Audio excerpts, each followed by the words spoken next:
أعوذ بالله من الشيطان الرجيم بسم الله الرحمن الرحيم يا ربي بالمصطفى بلغ مقاصدنا واغفر لنا ما مضى يا واسع الكرم إنما يريد الله liyu'adzibahum daya lian Allah ngarepkeun ka para kupar-kuparku hartana para kupar-kuparku anakna eta teh semata-mata dibere ku Gusti Allah renganan deuk disiksa ku Gusti Allah lain sakadar siksa sembarangan siksa renganan siksana di dunia wal akhirah dunia siksa akhirat disiksa ih kadeleuna ku mata nafsu urang nyana bahagia padahal capek liu'adzibahum biha fil hayatid dunya dina mimiti harta neanganana geh manehanana geus kasiksa kafir teh uja uji asup ka rumus perekonomian untung rugi terus bae nyalaman teh nyaritakeun soal hukum-hukum anu penting mah keuntungan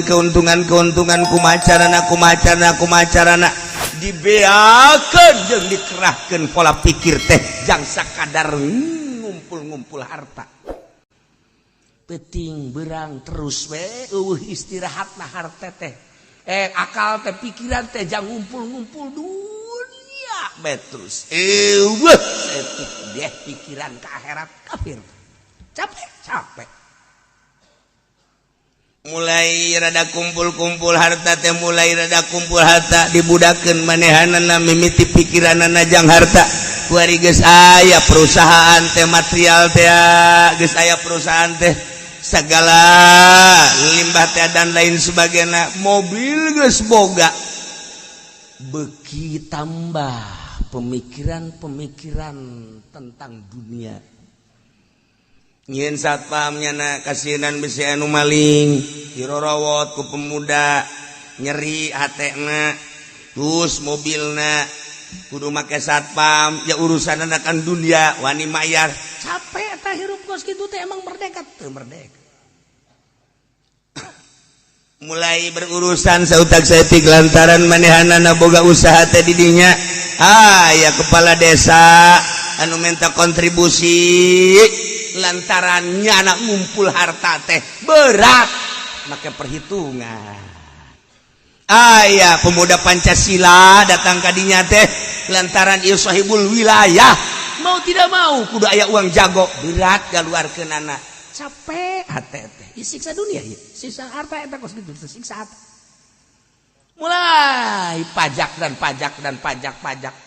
terus tapi ku Gusti Allah teh dibere luhur gede yen pabrik di dieu karyawan dicekek ku manehana demi kemajuan hartana sorangan terus saya tinggal demo kajenting nyogok yana ka DPR nu penting ieu untung rugi daripada naikkeun gaji karyawan mendingan nyogok ka Depnaker geus kos kitu hitung-hitunganana Al-Qur'an eta sampaikeun ka dinya nyaritakeunana nyaho ka Depnaker sagara ya insyaallah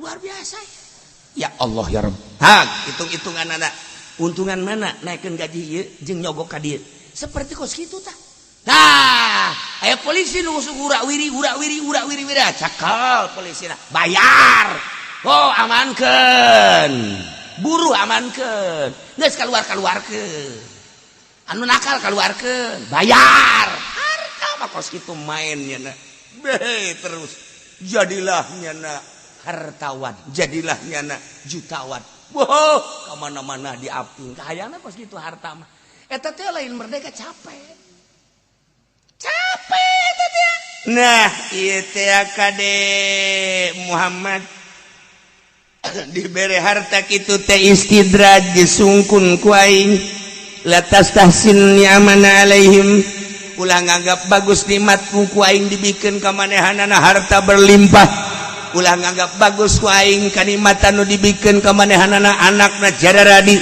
fahiya istidrajun ku aing teh dibongbroy be padahal capek hatena kasieunan ieu kasieunan itu kasieunan ieu kasieunan itu ih capek siksa ku harta teh kasiksa manehanana.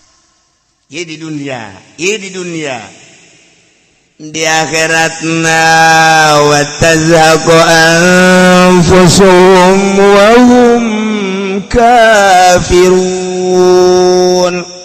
coplok nyawana kaluar geus datang ka wasuna waktuna yane kana ajalna mah atuh tetep bae sugih tinggal sugih lim siriong kurang kumaha sugihna modal paharto kurang kumaha kayana komo si eta mah kaya henteu hebat henteu ngajejas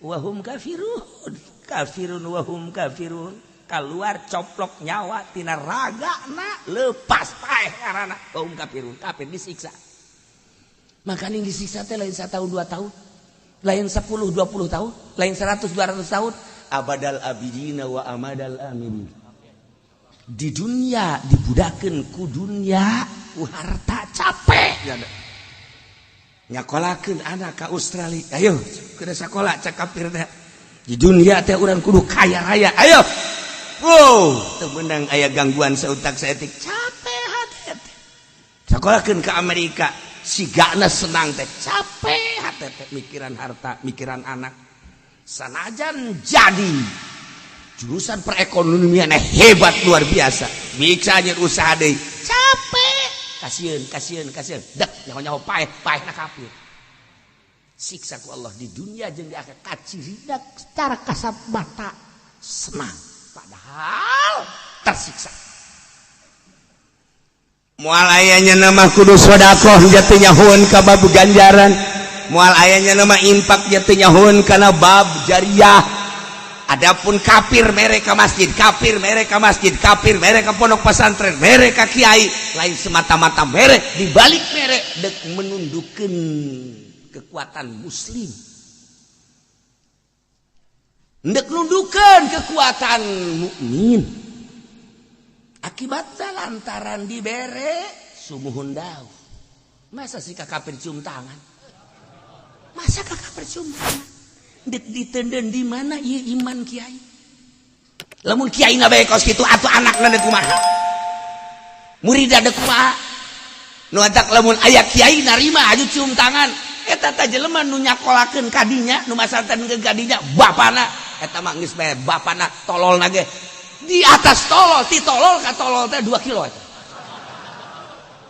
mbahna tolol maksudna atuh kiai ge kos kitu ente diantepkeun atuh anak kena ngaji di dinya awas ya kebelah dituna lamun Allah murka dicabut imanna kiaina aju terus ka muridna naudzubillah min zalik cabut anak boleh pesantren di kiai kiai modal kos karang itu ieu Quran tah sih ulah tah geus saquran aya teu talar mah ja ikra pohoan bae aya kieu bae talar ikra pohoan bae iqra bismi rabbikal ladzi khalaqal insana min 'alaq iqra wa rabbukal akramul ladzi 'allama bil qalam iqra bismi rabbikal ladzi khalaqal insana min 'alaq iqra wa rabbukal akramul ladzi 'allama bil qalam iqra bismi rabbikal iqra cak makmum aing asana bolak-balik di dieu bae imam blon ya imam ya gara-gara teu boga pamajikan jadi kieu ya imam ya.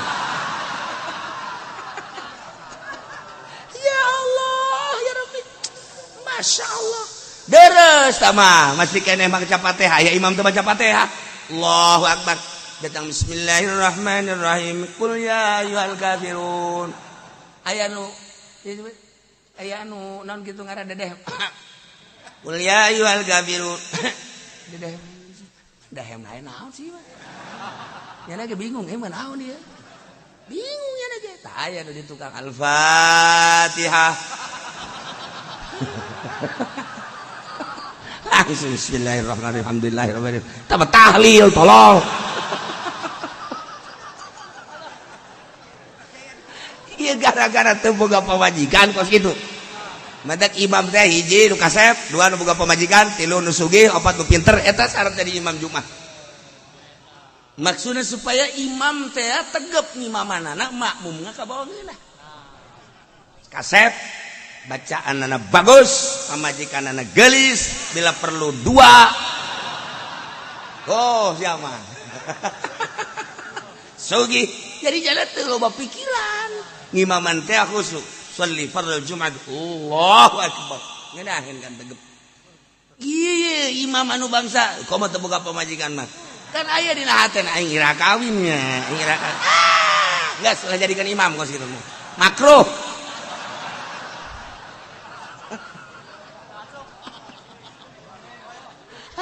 Atawa pamajikanna jore. Atuh engke kan lamun aya nu liwat geulis je teu akur jeung nu di imah cek cenah teh.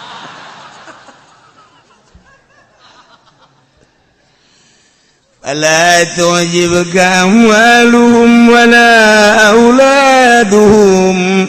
Ulah ngajadikeun heran urang mah deuleu kafir naik baby band.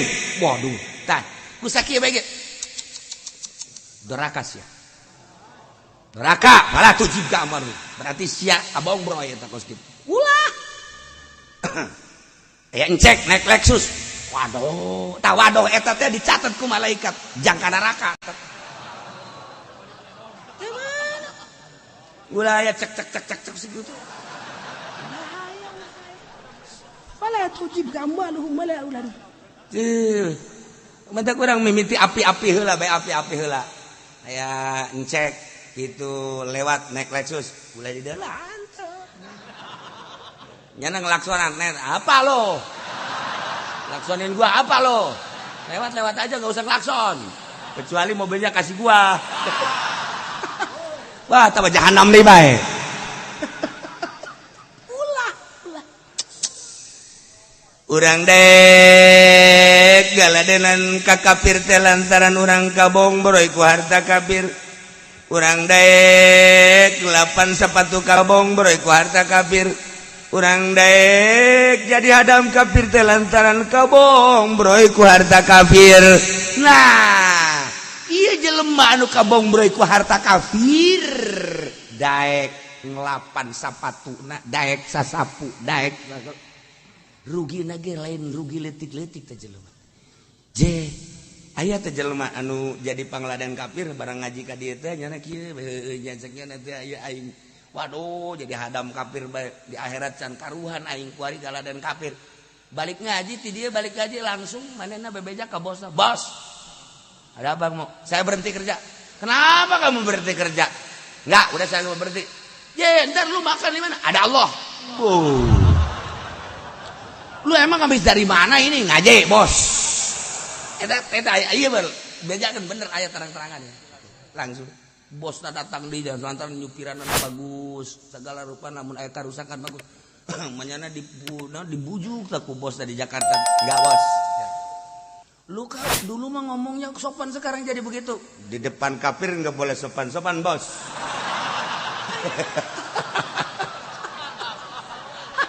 Hebat aja lu bang, kurang rangkas itu di bagian bang. Yes. Lu nanti mau usaha apa? Urusan saya bos. Urusan saya.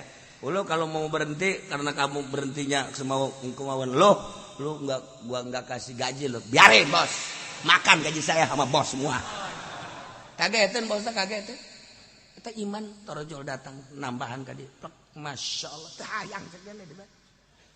Aju kuari nu sugih atuh. Teu sugan barang eureun aju sugih atuh. Biasa we dagang ka bengkelnya. Tapi tenang cek jana tenang pikiran. Masya Allah nang saya nang Allah. Teger. Kuari kamari mah nyana bertekuk lutut di kafir kuari jadi musuh.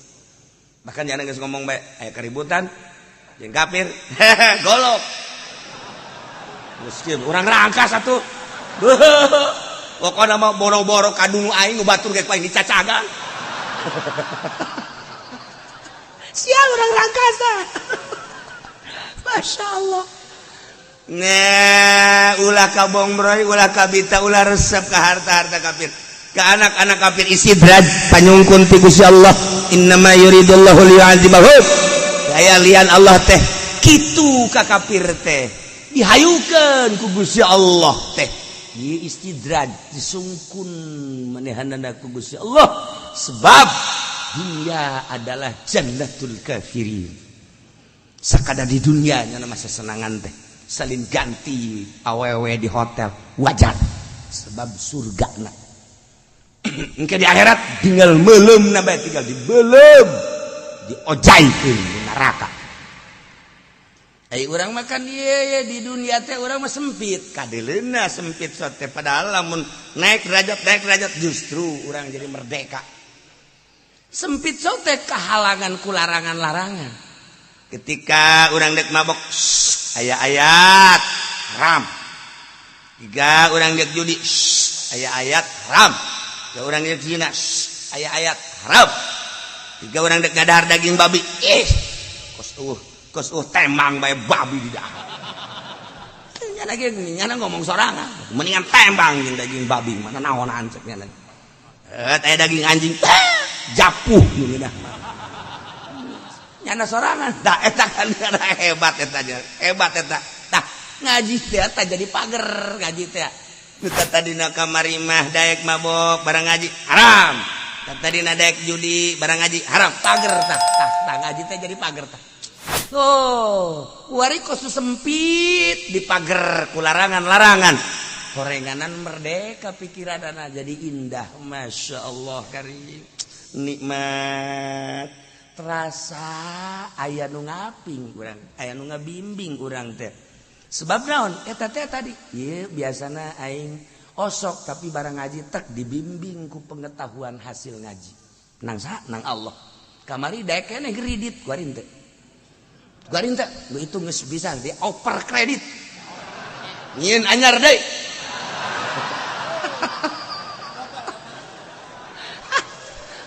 teu beres si jelema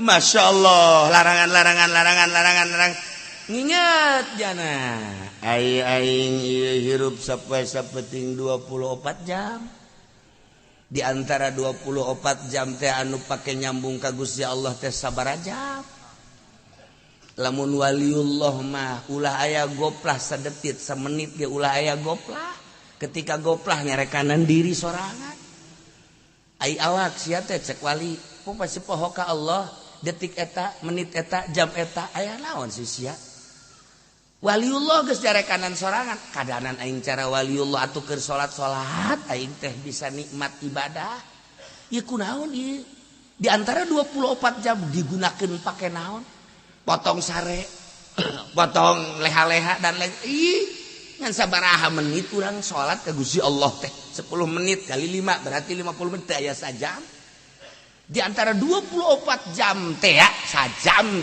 lah barokah ka Gusti Allah eta ge teh inget ka Allah keur salat teh ingetna kana pagawean sorangan deuk iraha inget ka Allah na direnung jeung direnung ku urang ai kan awak bolon teh bolon atuh goblok ge geus ulah kudu digoblok-goblok ku kiai si awak ulah ka ditolol-tolol ku kiai kadang-kadang ditolol-tolol ku kiai mah marah kadang-kadang digoblok-goblok ku kiai mah marah ku aing geus sia dipencit sia ku aing awak goblok badan sia emang sia teh jahong aing meuli golok kabari di Garut aing meuli di Ciseap sia awas sia dipencit sia ku aing hayo memeh mencit sia mencit tatangga heula sia ku aing apa jadi bloon atuh ya nah ieu nasehatan awak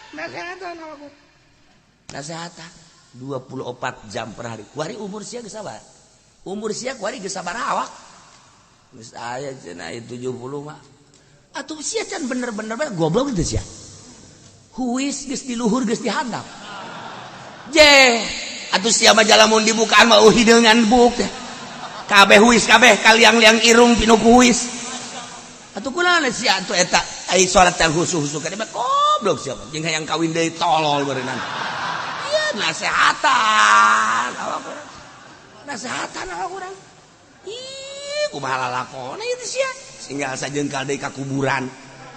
Iya maksudnya masalah tamah ide kawin mah masalah kan ieu permasalahanna can khusus salat. Can khusus salat ieu. Aya aturan keur salat nya main HP keur salat. Diasupkeun deui. Mantes mun bisa membere keur salat ya cara mah order. Karung goni.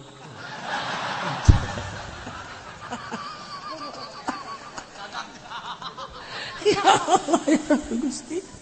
Nah, iya renungan.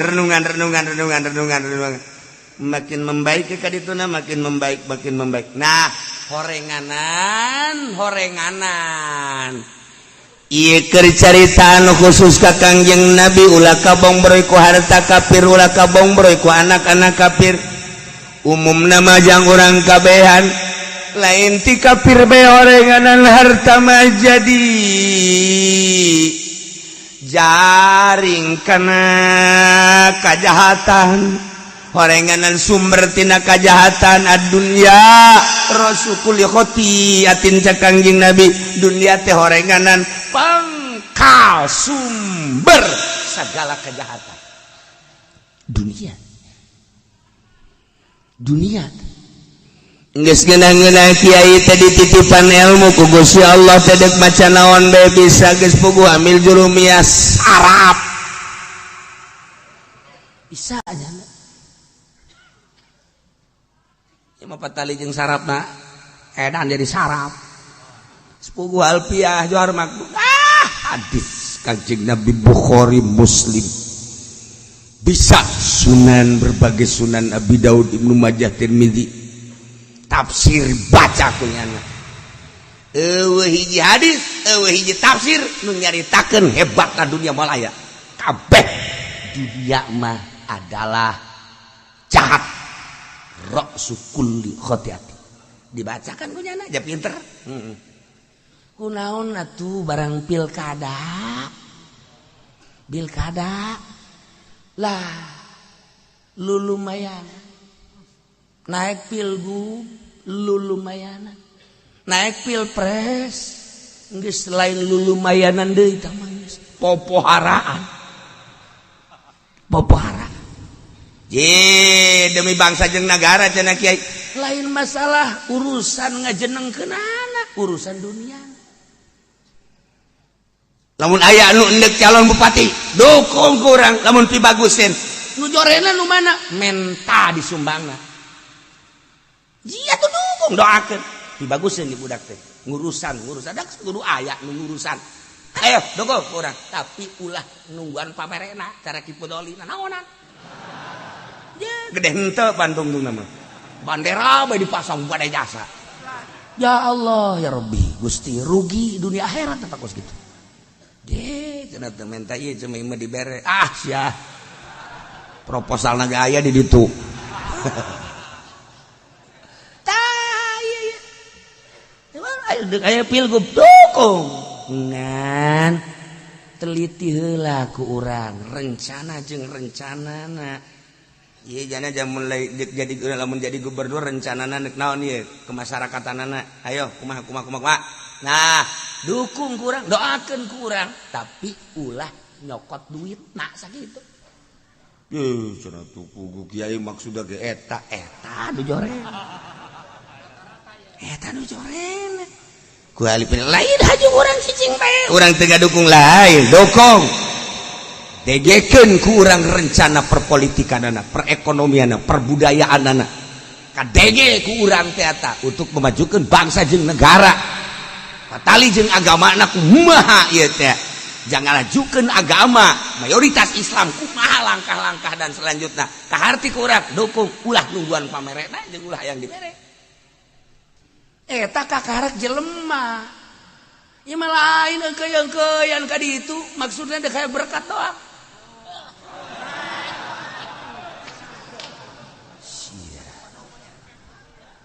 Tuh, tanya anu di luar naon cenah tah.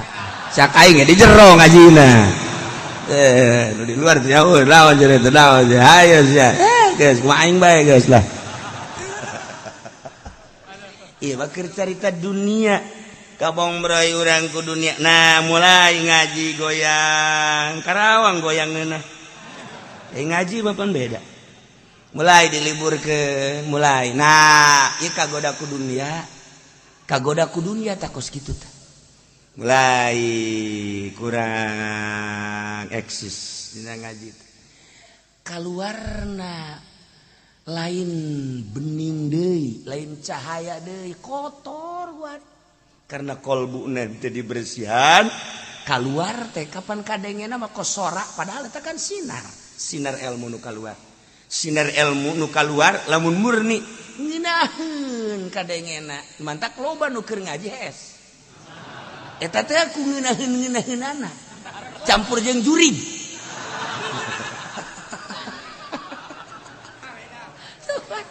tapi lamun kotor ieu teh jeraheun Masya Allah Nailah kangjeng Nabi teh ku Gusti Allah ditegar ulah kabong breu ku harta ulah kabong breu ku anak atuh ku ari umumna ka urang kabehan kade harta geus loba jasa contoh harta anu ambalaya jadi tinggalkeun paeh hanaskeun hirup teh sabaraha ibadahna rugi amat kecuali lamun urang hayu du dunia loba harta geus numpuk masjid anu dibangun pasantren anu dibangun majlis anu dibangun si anu hayang ka Mekah si anu hayang umrah ka umrahkeun hayo nyieun pangajian dan lain sebagainya dimanfaatkeun karasa engke geus maot kitu mah pan maje ieu kurang kene ieu keramik masjid emang geus kabehan geus tinggal manghaji doang coba bersihin we sejan ke lamun kurang ka karkai kadiekeun we duit teh cekel ku aing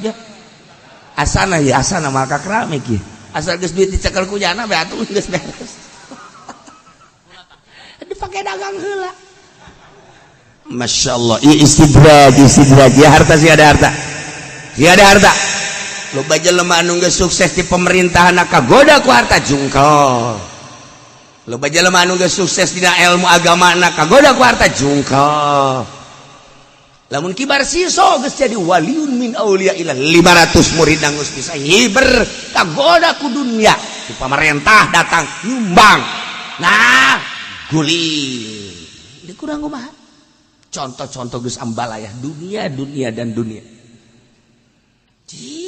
atuh dunia mah di tangan sakitu teh di tangan sakit juga aya tulisanana mentek jadi kiai mah geus teu kudu deangan dunia mun kiai masih kena lalampahan ngariung hayang kena berkat sama lain kiai tah mah kitu aduh da naonan renungkeun jadi ganjaran teu aing ngaji di jadi ganjaran teu aing aya di dinya ieu mah asal tadi berbekat bae moal deui aing mah kadinya teh moal deui atuh muka amplop di mobil leutik amat sakieu salah sana ieu mah jang supir meureunana ieu mah bebe jadi ka panitia ini tidak salah nih teu boga etika goblok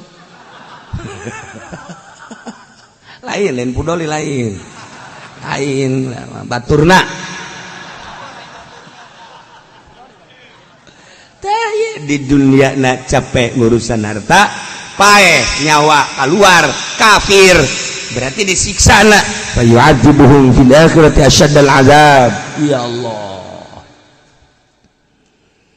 wa yahlifuna billahi innahum laminkum wa ma hum minkum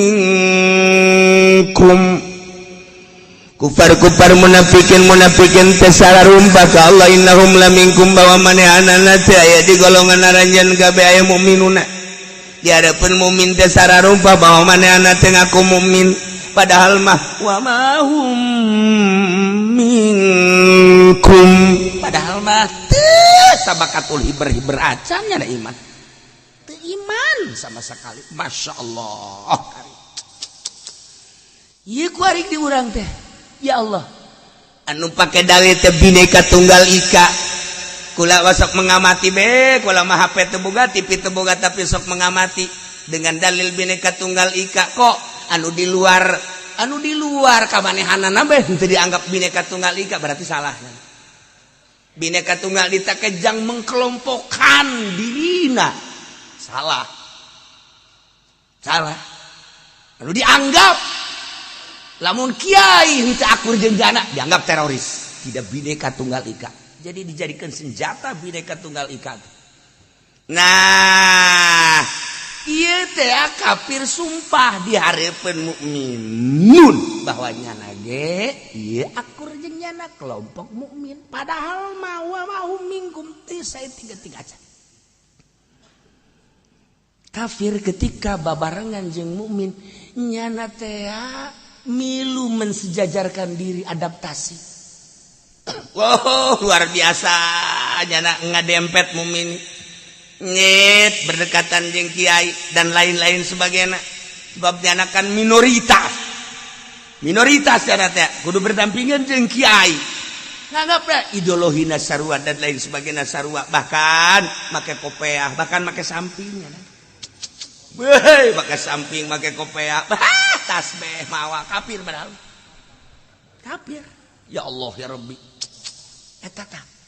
Nyana teh naon kitu ngaranna adaptasi teh datang ka kos kitu.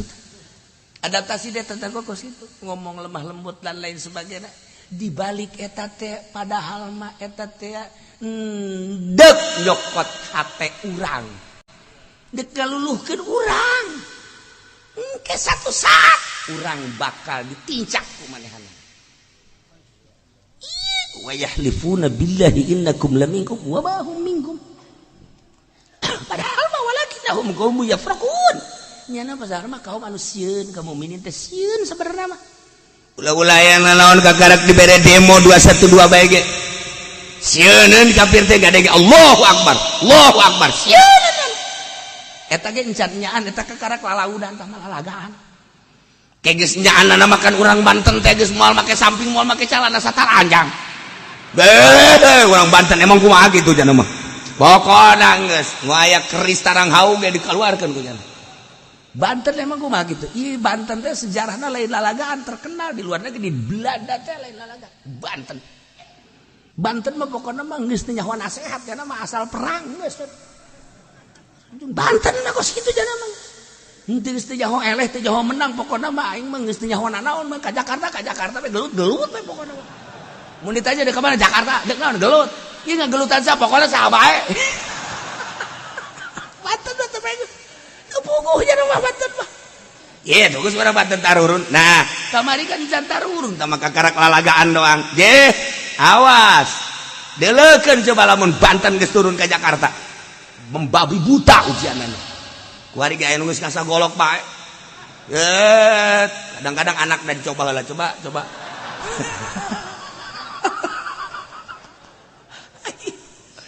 Tapi boga sejarah Banten mah, dia bakal perang deui ke jeung Baduy. Bakal perang deui jeung Baduy. Aing nyadar aing ge bakal ngeleh perang jeung dia. Tapi kaluhun aing kita perang jeung Daria. Ngan aing memang perang dek lelempangan heula ka negara dia. Ku aing dek di deuleu di negara dia saha nu hebatna. Jadi aing mah harebat kabeh, tapi aing ge bakal ngeleh, tapi tetep bae aing bakal perang jeung dia. Eta bahasa Baduy eta. Campur Bandung setik. Tuh. La ya wa yahlifuna billahi innahum laminkum. Kuari terus we ka urang teh terus gadegetan. Ngadegetan bahkan non kitu garana misionarisna. Kudunya urang teh nu disakolahkeun ka Amerika aya sabaraha. Yang kepentingan Jawa Timur, Jawa Tengah, jeung Jawa Barat sabaraha. Misionaris nu aya di urang sabaraha anu bergerak ke kampung-kampung, bergerakna di mana kita kudu nyaho tah kiai tah kos kitu. Bisi aya engke jelema nu lemah lembut dan lain sebagainya. Heuh kadeuluna hebat jasa, aju nu horenganan deuk mawa haritanu paneta kos kitu. Ieu misionaris teh di urang teh kos karar itu tah. Horenganan deuk mawa si eta nu saurang deui teh sakarang-karangna. Tuh si eta dan si eta. Indonesia mah jangan nyekel negara teh emang saha kitu tah si eta jeung si eta tuh deuk kubah tuh si eta jeung si eta awan Indonesia teh kajian teh urusan zahir ieu ja asli menang Gusti Allah ngan ieu bae horenganan kafir mah wa yahlifuna billah sumpah ka Allah innahum laminkum nyana teh sumpah di hareupeun mukmin bahwa manehna mukmin wa ma hum minkum padahal mah teu saeutik kacan walakinnahum qaumun yafraqun tetapi manehna sebenarnya mah kaum anu sieun nya nama kos musyrikin mah sararieun musyrikin kafirin sieun ka mukmin mentak kuari di Amerika loba anu asup Islam, Jerman loba anu asup Islam, di Inggris loba anu asup Islam. Kejadian perang Baghdad, kejadian perang Suriah, satu sisi ye kerugian jeung kekalahan luar biasa. Di sisi lain bisa jelema loba anu asup Islam. Perang teh hikmahna seperti kos kitu. Embalayah ku anu asup Islam teh. Ribut di Amerika gara-gara gereja dijieun masjid, ka urang mah teu pati rame kan. Di Perancis aya hiji gereja bertahankeun belum jieun masjid. Di urang mah kan teu aya teh berita-berita kos kitu. Lantaran anu boga satelitna ieu kan batur kan dijual lu urang sehingga berita-berita anu ngaharumkeun agama eueuh ka urang. Ngaharumkeun agama teh urang teh berita anu memojokkan.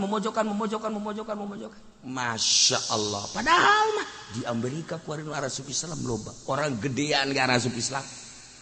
Di nemantak di urang berkibar bendera la ilaha illallah Muhammadur Rasulullah. Eta kamari seputar bulan Mulud diunggal negara bendera eta teh berkibar. Di urang dibeulem ku NU. Oh masalah ieu mah keur carita alal haq, ieu mah keur carita alal haq. Masalah teman melem dengan motif nama jadi tambah politik ya tambah kos gitu lain melem la ilaha illallah na lain ngan berani tete melem la ilaha illallah kunaon mau rikak bulu kunaon make dibelem atuh atuh geus we teh kudu dibelem politik pada tangga kos gitu teu mungkin lamun lain latar belakangna politik bahasa NU melem kudu la ilaha illallah bocah eta mah hitung-hitung Quran buruk bae ngomongna naon ge sabodo sia. Tapi nu jelas mah eta kalimatun thayyibah la ilaha illallah nu kudu diagung-agung nu kudu dipusti-pusti sing hade kok dibeulem politik jahatna datang ka kos kitu. Oh masalah ieu mah geus tapi dikibarkeun di Amerika, dikibarkeun di RRC, dikibarkeun di kitu Moskow, dikibarkeun di Turki, dikibarkeun di berbagai negara. La ilaha illallah Muhammadur Rasul. Endek aya naon sih di Prancis, di Inggris, di Belanda dikibar-kibarkeun. Serentak dat berkibar bendera la ilaha illallah Muhammadur Rasulullah. Diurang nu ngomando diurang teh budak-budak laletik bae la ilaha illallah Muhammadur Rasulullah la ilaha illallah benderana aya ceramah di Barawa nya meuli aya ceramah di Barawa eta nang saha eta jahat TIU asup ka urang batu nya hurun ja biasa bae FPI ja biasa bae kalau tapi budak letik mawa bendera meuli la ilaha dikieu-kieukeun dikieu-kieukeun kalurah ge rah nih lah enggak boleh ya cak lurah aing aduh ngaladenan salah teu ngaladenan sah camat ge camat banget da ya bila perlu nyerena di kairung camatkeun la ilaha illallah maksudna nang saha eta gerak sorangan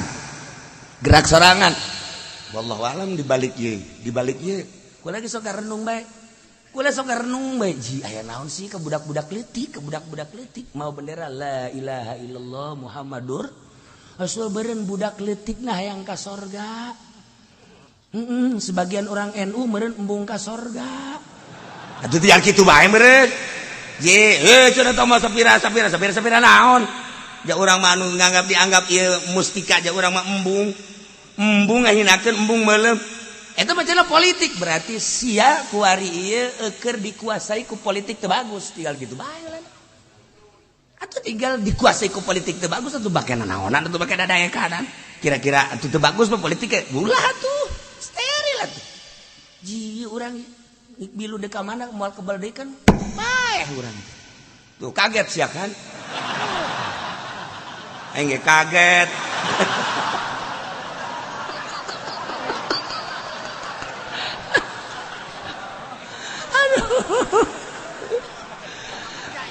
Lau yajiduna maljan au magharatin au mudakhala kafirmasianan kamu minin kusian-siananya nama sebenarnya mah lamun manggihan mah jangung si model bentengan tunis jaya nyana datang ke bentengan ngararungsi nyana kusian-siana kamu minin neangan jang nyalametkan diri lamun manggihan guha-guha jang nyalametkan diri niscaya lawallau ilai nyana bakal berangkat menuju guha law yajiduna lamun nyana manggihan mamudakholan tempat-tempat arara sup liang-liang atawa naon bae jang nyalametkan diri anunya bisa subkadinya tur salamat lawallau ilaihi kita yang manehanana arasup kadinya jang nyalametkeun diri wahum yajmaun gegeraan maka kakarak ngadenge-denge endek demo bae ge harita di Jakarta ieu teh sabaraha ratus kafir anu berangkat ka Singapura ka sieuna je kula makan teu nyaho ngan sok memantau bae baca koran tilok boga HP henteu aing mah TV ja beritana kos kana itu ngan osok ngewe bae eta di bandara numpuk amat emang kieu ka bandara ulah loba omong di bandara numpuk di bandara numpuk kafir di ka Singapura nyalametkeun diri ieu ayatna orenganan ieu ayatna teh law yajiduna malja'an law magharatin law muddakhala lawallaw ilaihi wa hum yajmahun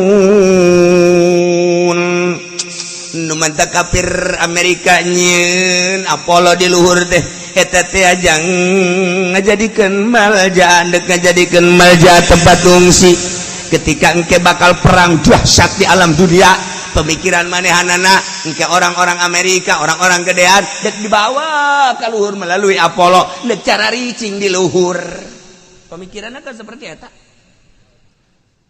pemikiran kafir itu seperti kumbung-bung napae Reagan paeh bae Jimmy Carter paeh teh jan paeh jan je Bush paeh jan modar je tinggal Obama encan mah encan bakal lah paeh sarua bae John Kennedy baheula aja paeh bau raja anu luar biasa diktatorna paeh sarua bae pararaeh kabeh ieu nya dan deukeun Apollo nya negara di luhur nu hampa udara maksudna ketika aya kericuhan peperangan embung paeh dibawaan ku Apollo ka ditu per detik ieu can berhasil encan berhasil eureun nya nyaritakeun Apollo beak dana tukang roti kan di ditu mah hayang SG hararese pernah kejadian astronot teh barang datang ka luhur haus neangan tukang roti Masya Allah sakjana ini aing bisa paeh di luhur Masya Allah dikirim di handap ka luhur pan eta ngirim roti ka luhur biayana sabaraha miliar sakari geder ngirim roti doang wah cak Amerika aing kewalahan kos kieu tuh deh elek ki muslim benda kerep mah begitu benda dek diserang ku Belanda dia kapal di luhur kapal tentara Belanda dek nyerang benda kerep kunaon atuh ki muslim teh di sisi kapal tek nya ngetrok-ketrok jendela kapal es dagang es di luhur awang-awang cek Belanda ini siapa yang dagang ayo coba ki muslim benda kerebah dagang es dari awang-awang atuh Belanda ge hayang kan lamun dibuka jendela paeh kabeh atuh langsung nyana instruksi tah langsung ka ieu non gara-garana itu pilot balik emang kenapa ada tukang es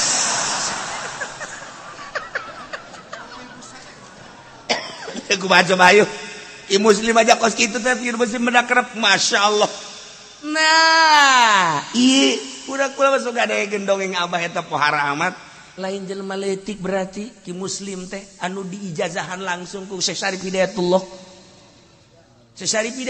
geus maot ki muslimna hirup di gunung Cermek Kertapa langsung datang Syekh Syarif Hidayatullah ngawujud ngawurukan eta bisa dagang guys di luhur kapal ketrok muslim es cak Belanda waduh mangkani anu nundek di bomna benda nu dimaksud nyana nundek di bomna teh pesantren benda kerep nundek di bom teh kiai muslim lah prak dagang es di luhur balik tah Amerika mah yang roti di luhur lamun dikirim ku Apollo kan itu sabaraha miliar ngirim roti hiji bae ka luhur geus-geusan cek Amerika geus ulah nyen Apollo ulah nyen tah teu kudu waliullah man teu kudu nyieun Apollo teu kudu engke ge bisa hiber sorangan waliullah mah behe lamun Ki Mansur Syekh Mansur atuh ti Mekah asup ka sumur Zam-Zam set eta muncul di dinya di batu Quran set dari bari gideg ya jauh kene teh ka Banten ya Allah ya Rabbi atuh pernah di PDG nurutan asup ka sumur brek teu muncul deui untung bae aya insuna bah geus kieu bae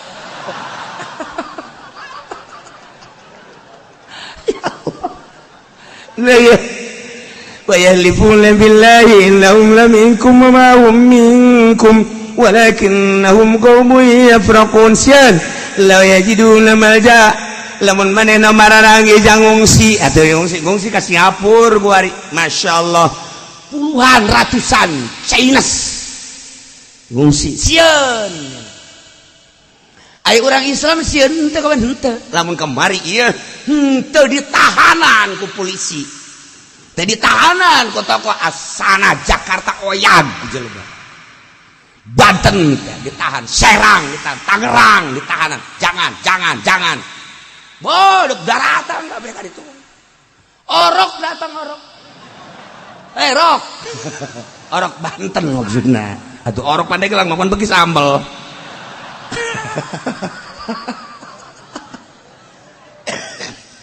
nah ya daratan ka ditu kan aman terkendali nah eta kakarak lalagaanana untung Habib Rizik nyeun kos kitu maksudnya naon gambaran lalagaan engke lamun deuk bebenerana engke mohon aku hari ku siap pencap set siap kan bari aing bisa nang sakitu doang atuh siap ji dihadapkeun kafir urang ulah diome yai ya atuh leh horenganan ayat teh ieu mah kebeneran ye law yajiduna malja mun kafir teh manggihan jang tempat ngungsi benteng misalna bentengan lawallau ilaihi wa hum yajbahun niscayanya datang kadinya untuk menyelamatkan diri wa hum yajbahun bari gegeraan law yajiduna magharatin lamun manehanana manggihan naon kitu ngaranna guha-guha jang nyalametkeun diri lawallau ilaihi wa hum yajmahun cepatnya kadinya law yajiduna mudakhala lamun manehanana manggihan liang-liang tempat-tempat jang ararasup maranehana kadinya nyalametkeun diri ku sieun-sieunna ka para mukminin lawallau ilaihi niscaya manehana daratang kadinya wa hum yajmahun bari gegeraan kuari mah bentengan di urang mah eueuh atuh guha ge kitu keneh eueuh paling ge meuli tiket Singapura eta ge sarua malja ngaranna masyaallah. Urang lamun nyaritakeun seputar peperangan kan peperangan teh geus henteu etis. Peperangan teh dalain perang enak siksa. Di Baghdad ya perang mah lain kitu, di Suriah ya perang mah lain kitu. Ya perang mah kapan musuh adu hareupan, adu kekuatan tentara, perang ngaranna. Di mana lain kan bom budak peletik nini ake-ake dedet lain perang. Penganiayaan kan. Perang mah adu kekuatan. Nyana ge geus membaca lamun adu kekuatan jeung mukmin moal menang kajen hukuman. Mukmin mah dibere tiba-tiba ku Gusti Allah engke keyakinan asal geus kahareupan musuh bae mukmin lah heran eta. Asal geus ngahareup jeung musuh bae. Jelema nu tilok salat bae geus salat. Nah. Sundatan sia ku aya. Eta tilok salat eta tilok salat kok nu sok salatna. La ilaha illallah. Paeh sorga syahid ai. Pikiran aya kadinya menang luhur agama. Ulah nu salat, ulah wa nu salat. Nu sok judi. Nyampe. Ribut ya dadinya. Tapi waya perang mah. Nah, hai, tadi musuh teh. Geus, tinggalkeun kartu perang. Sasalaman. Iya. Perang hayo. Salat henteu naon henteu? Aya encek.